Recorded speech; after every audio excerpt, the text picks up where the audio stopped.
ನೋಡಿ, ಸಮಾವೇಶದ ನಡುವೆನೇ ಹೊಸ ಬಾಂಬ್ ಅನ್ನ ಸಿಡಿಸಿದ್ದಾರೆ ಮಾಜಿ ಸಚಿವರೊಬ್ಬರು. ಸಿದ್ದು ಬಳಿಕ ಪರಮೇಶ್ವರ್ ಅವರಿಗೆ ಸಿಎಂ ಸ್ಥಾನ ಕೊಡ್ಲಿ, ನಮಗೆ ಬಹಳ ಇಷ್ಟ ಇದೆ, ಬೇಕಂದ್ರೆ ಸಿದ್ದರಾಮಯ್ಯನವರು ಕೆಳಗಿಳಿತಾರೆ ಅಂತಂದ್ರೆ ಡಾಕ್ಟರ್ ಜಿ ಪರಮೇಶ್ವರ್ ಅವರನ್ನ ಸಿಎಂ ಮಾಡಿ ಅಂತ KN ರಾಜಣ್ಣನವರು, ಸಿಎಂ ಸಿದ್ದರಾಮಯ್ಯನವರ ಪರಮಾಪ್ತರಾಗಿರುವಂತಹ KN ರಾಜಣ್ಣವರು ಮತ್ತೊಂದು ಹೊಸ ಬಾಂಬ್ ಅನ್ನ ಸಿಡಿಸಿದ್ದಾರೆ. 3 ವರ್ಷಗಳ ಕಾಲ ಪರಿಪೂರ್ಣವಾಗಿ ಕಾಂಗ್ರೆಸ್ ಸರ್ಕಾರ ಆಡಳಿತವನ್ನ ನಡೆಸಿದೆ. ಇದೇ ಸಂದರ್ಭದಲ್ಲಿ ಇದೀಗ KN ರಾಜಣ್ಣ ಹೊಸ ಬಾಂಬ್ ಸಿಡಿಸಿದ್ದಾರೆ.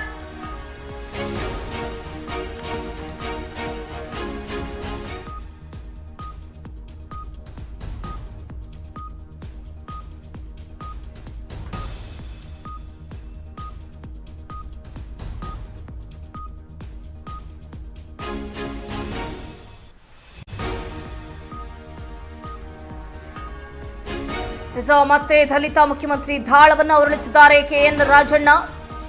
ಪರೋಕ್ಷವಾಗಿ DCM DKಶಿಗೆ ಕೌಂಟರ್ ಅನ್ನ ಕೊಟ್ಟ ರಾಜಣ್ಣ. ಮುಂದಿನ ಸಿಎಂ ಪರಮೇಶ್ವರ್, ನಾಯಕತ್ವ ಬದಲಾವಣೆಯ ಸುಳಿವು ನೀಡಿದ ಮಾಜಿ ಸಚಿವರಾಗಿರುವಂತಹ KN ರಾಜಣ್ಣನವರು. ನೋಡಿ, ಸಚಿವ ಪರಮೇಶ್ವರ್ ಕೂಡ 8 ವರ್ಷ KPCC ಅಧ್ಯಕ್ಷರಾಗಿದ್ರಲ್ವಾ, 2013ರಲ್ಲಿ ಗೆದ್ದಿದ್ರೆ ಅವರೇ ಸಿಎಂ ಆಗ್ತಾ ಇದ್ರು ಅಂತ KN ರಾಜಣ್ಣ ಹೇಳಿದ್ದಾರೆ. ಸಿಎಂ ಕುರ್ಚಿ ನಿರೀಕ್ಷೆಯಲ್ಲಿರುವಂತಹ DCMಗೆ ರಾಜಣ್ಣ ಕೌಂಟರ್ ಅಟ್ಯಾಕ್ ಅನ್ನು ಮಾಡ್ತಿದ್ದಾರೆ. ಕರ್ನಾಟಕದಲ್ಲಿ ನಾಯಕತ್ವ ಬದಲಾವಣೆಯ ಬಗ್ಗೆ ಹೊಸ ಊಹಾಪೋಹಗಳನ್ನ ಹುಟ್ಟು ಹಾಕಿರುವಂತಹ ಮಾಜಿ ಸಚಿವ KN ರಾಜಣ್ಣ ಸಿಎಂ ಸಿದ್ದರಾಮಯ್ಯ ರಾಜೀನಾಮೆ ನೀಡಿದ್ರೆ ಗೃಹ ಸಚಿವ ಡಾಕ್ಟರ್ ಜಿ ಪರಮೇಶ್ವರ್ ಅವರು ಮುಖ್ಯಮಂತ್ರಿ ಆಗಬೇಕು ಅನ್ನುವಂತಹ ಮನದಾಳದ ಮಾತುಗಳನ್ನ ಆಡಿದ್ದಾರೆ. ಈಗಾಗಲೇ ಒಂದು ಕಡೆ DCM DK ಶಿವಕುಮಾರ್ ಅವರಿಗೆ ಬೇಸರದ ಮೇಲೆ ಬೇಸರ ವ್ಯಕ್ತವಾಗ್ತಾ ಇದೆ.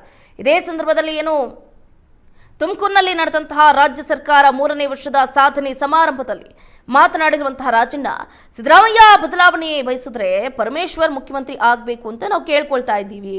ಕರ್ನಾಟಕ ಪ್ರದೇಶ ಕಾಂಗ್ರೆಸ್ ಸಮಿತಿ ಅಂದರೆ KPCC ಅಧ್ಯಕ್ಷರಾಗಿ 8 ವರ್ಷಗಳ ಕಾಲ ಪರಮೇಶ್ವರ್ ಅವರು ಅಧಿಕಾರವನ್ನ ಮಾಡಿದ್ದಾರೆ.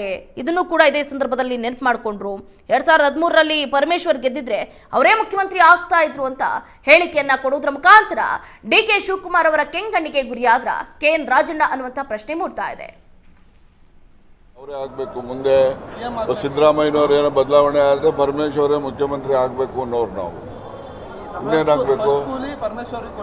ಹೌದು, ಹಿಂದೆ 8 ವರ್ಷ ಇರಲಿಲ್ವ ಅವರು ಅಧ್ಯಕ್ಷರಾಗಿ?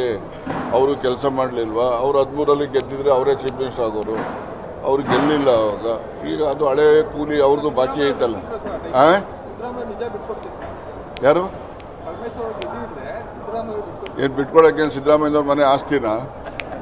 ಅಧಿಕಾರ ಯಾರ ಆಸ್ತಿನೂ ಅಲ್ಲ, ಜನರು ಕೊಡೋ ಅಂಥ ಭಿಕ್ಷೆ. ಗೊತ್ತಾಯ್ತಾ?